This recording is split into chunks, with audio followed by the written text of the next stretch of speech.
You're about to make a $30,000 mistake. Most people choose between leasing and buying based on emotion, not math.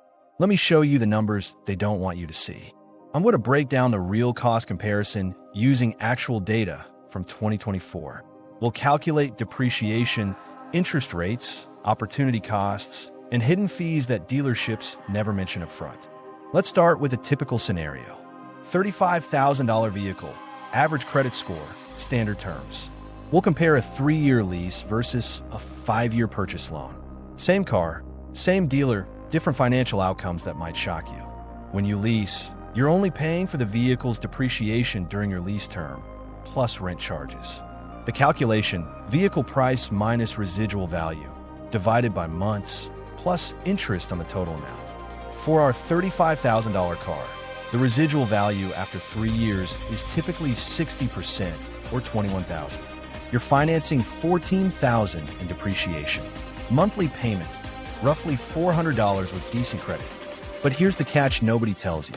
You also pay acquisition fees, typically $600 to $1,000. Disposition fees when you return it, another $300 to $500. These aren't in advertisements. Total lease cost over 3 years. $14,400 in payments, plus $1,500 in fees. That's $15,900. You own nothing at the end. Absolutely zero equity to show for it. Now let's calculate buying the same vehicle. $35,000 purchase price, 10% down, financing the rest at 6.5% interest over 60 months. This is the reality for most buyers in 2024. Monthly payment on $31,500 financed, roughly $615, significantly higher than leasing. Over 5 years, you'll pay $36,900 total, including interest and down payment. But here's where it gets interesting. After 5 years, your vehicle is worth approximately $16,000. That's real equity you can sell or trade. Your actual cost, $20,900 after subtracting equity. Let's compare apples to apples over the same 5-year period. If you lease twice, that's $31,800 with fees, no equity. Buying costs $20,900 net, saving almost $11,000. But wait, there's more complexity. Leases have mileage limits, typically 10 to 12,000 miles annually. Every mile over costs 15 to 30 cents. Drive 15,000 yearly? That's an extra $900 to $1,800 per year. Excess wear and tear charges hit hard too. Small dents, scratches, tire wear beyond normal limits. The inspection at lease end can cost hundreds or thousands. These charges are subjective and favor the dealer significantly. Now, let's talk opportunity cost, the hidden killer. That $200 monthly difference between lease and buy payments could be invested. Over 5 years at 7% return, that grows to $14,300. However, this assumes you actually invest the difference. Most people spend it instead. If you lack financial discipline, the forced higher payment of buying might actually help you build equity without thinking about it. Leasing makes mathematical sense in exactly 3 scenarios. 1. You're a business owner writing off 100% of payments. 2. You absolutely need a new car every 3 years. 3. You drive under mileage limits. For business owners, the tax deduction changes everything. Writing off $600 monthly is equivalent to getting roughly $200 back per month. This dramatically improves the lease math compared to standard depreciation deductions. Buying wins for most people long term. After your loan is paid off, you have years of payment-free driving. Even with maintenance costs increasing, you're saving thousands annually compared to perpetual lease or new purchase payments. Let's calculate 10-year ownership. After your 5-year loan, keep the car 5 more years. Maintenance averages $2,000 annually. Total 10-year cost, $36,900 plus $10,000 in maintenance equals $46,900.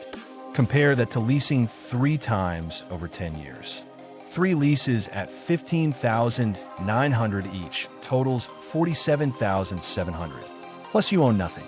The math becomes overwhelmingly clear with longer time frames, favoring buying substantially. Depreciation hits hardest in years 1 through 3. A new car loses 20 to 30% driving off the lot.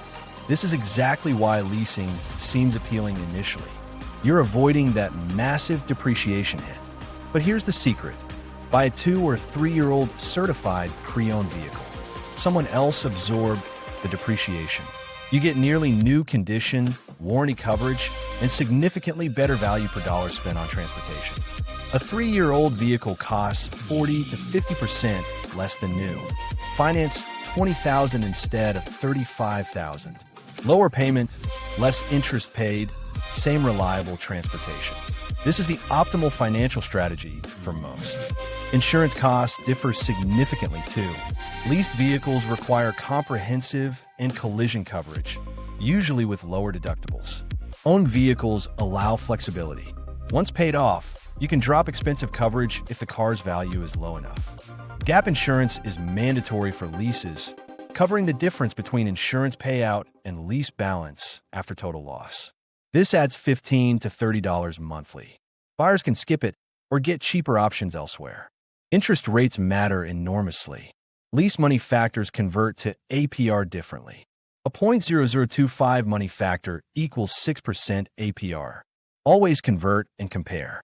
Dealers often obscure this to make leases seem cheaper than they are. Credit score impacts both options, but differently. Leases reward excellent credit with lower money factors. Buying still works with average credit. You just pay higher interest. Leases become extremely expensive with poor credit scores. Early lease termination is financial disaster. You owe all remaining payments plus penalties. Life changes happen. Job loss, relocation, family expansion. Owned vehicles can be sold anytime. Leases trap you into inflexible contracts with severe penalties. Modifications are forbidden with leases. No custom wheels, spoilers, sound systems, nothing. You must return it stock. Owners can customize freely. If you care about personalizing your vehicle, buying is your only real option here. Emotional factors matter too. Leasing creates perpetual payments. You're always in debt, always making decisions, always negotiating. Ownership brings peace of mind. That psychological value has real worth that spreadsheets can't fully capture. The absolute worst decision? Rolling negative equity from a trade into a new lease or purchase. This compounds losses exponentially. You're paying for a car you don't own anymore. Avoid this trap at all costs. Here's my recommendation based purely on math. If you keep cars under 5 years and have excellent credit, lease with business write-offs. Everyone else should buy used, 3 to 4 years old, and keep it 10 years minimum. Never make this decision based on monthly payment alone. Dealers manipulate terms to hit your target payment. Focus on total cost, equity position, and long-term value. Monthly payment is how they trick you into bad deals. Calculate your annual mileage honestly. 12,000 miles yearly is only 33 miles daily. Most people drive more. 15,000 is more realistic. This single factor can make leasing cost thousands more than you expect. Manufacturer incentives change the math too. Sometimes lease deals are subsidized with artificially high residual values or low money factors. These limited-time offers can occasionally beat buying. Compare current deals carefully using real numbers. Bottom line, buying wins for 90% of people when you do the complete math over 10 years. Lower total cost, equity building, flexibility, and eventual payment-free years. The numbers don't lie once you include everything. Run your own calculations using your specific numbers. Down payment amount, interest rate, mileage needs, how long you keep vehicles. The answer might differ based on your situation. Math is personal to your actual circumstances. I've created a free calculator spreadsheet, linked below. Plug in your numbers and see the real comparison. Subscribe for more financial breakdowns that save you thousands. Don't let dealers exploit your lack of knowledge. Leasing costs more long-term. Buying builds equity you keep. Hidden fees add up fast. Used cars maximize value. Calculate your actual mileage needs.